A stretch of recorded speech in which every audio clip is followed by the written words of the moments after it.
She went to therapy, girl. What's wrong with her? She crazy. No.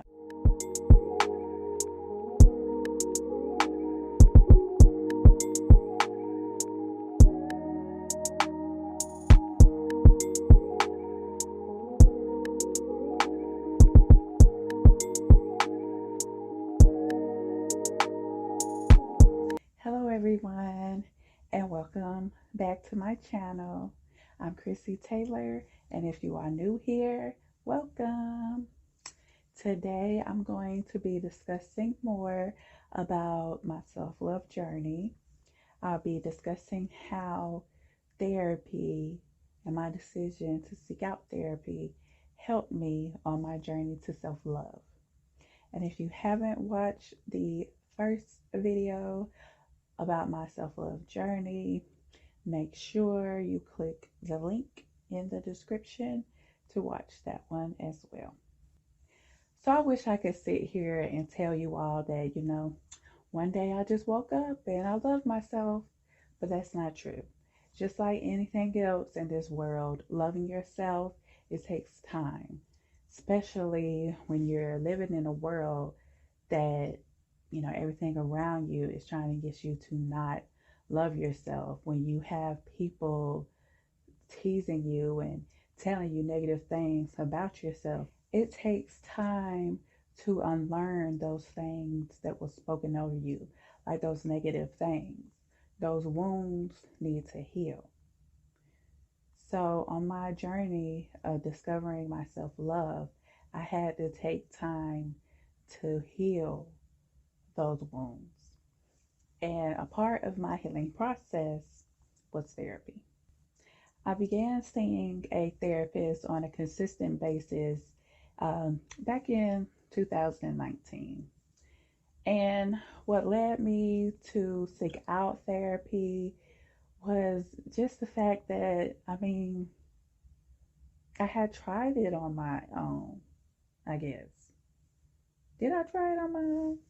I don't think I tried it on my own, actually. I don't think I knew what was the first step to healing. I don't even think I knew what I needed to heal. I just knew that it seemed like something was wrong with me. And from my thoughts, it just felt like, I was the problem for what I was, telling myself. But what I was telling myself were negative things. And like I said, these were the negative words spoken over me and just how I felt negatively about myself. If you don't feel good about yourself, you're not going to uplift yourself and speak of yourself highly. And I didn't feel good about myself, so I didn't have anything positive to say about myself. So I couldn't help myself. So that's why I reached out and I began therapy. And I know therapy is like in the African American culture, black, whatever, in that community, therapy is like, she went to therapy, girl. What's wrong with her? She crazy. No, that is not what that means. Therapy is a way of, telling your story to someone else who I feel like is biased. Like they don't know you. They don't know your past. They just know what you're bringing to them and what you tell them and how your past made you feel. So that way, they're able to analyze your situation. And not all therapists, just sit there and listen to you and just take notes and prescribe medicine. Some therapists prescribe other ways of dealing with your issues. May it be journaling, getting out socializing, coping mechanisms, excuse me. Ooh, couldn't get that word out. Coping mechanisms, positive words of affirmation. It's so many different things that can be done to help your situation besides just medicine. And of course, when I told my family, I'm gonna try therapy. I'm gonna seek out therapy.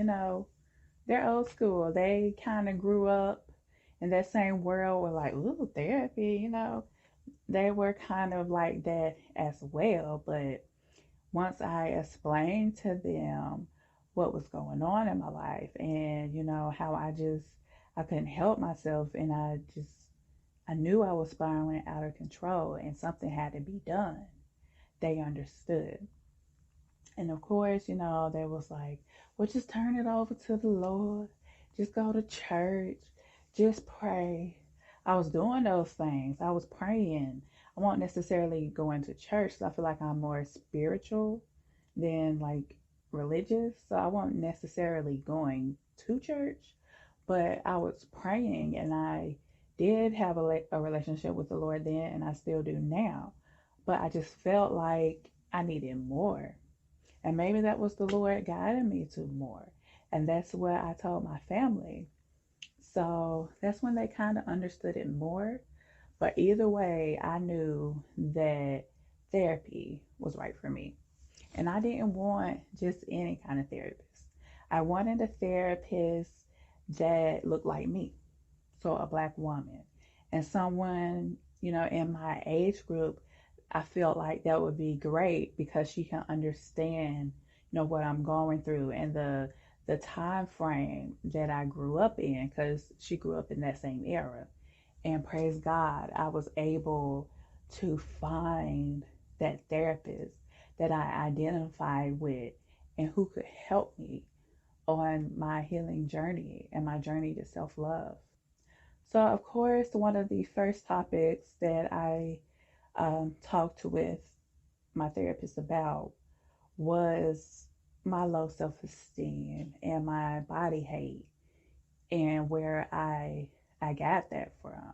I got that from years of teasing, um, years of just like no one like saying, hey, leave her alone. No one coming to my rescue.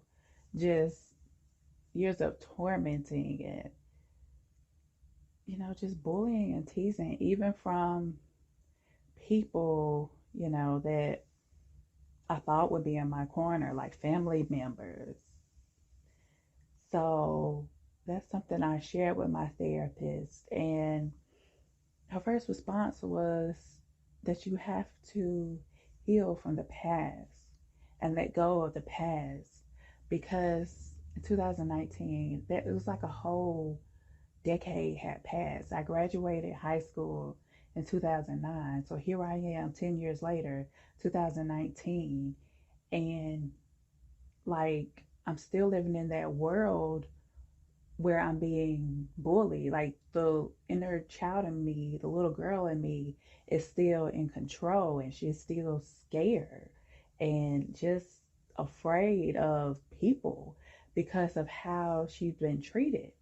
So in my mind, I'm telling myself people don't like me because I'm different, because I don't look like the masses, because I'm not popular. I don't have that popular celebrated figure. That's why I was just replaying in my mind and telling myself. And, after hearing that for so many years, one can't help to feel like that.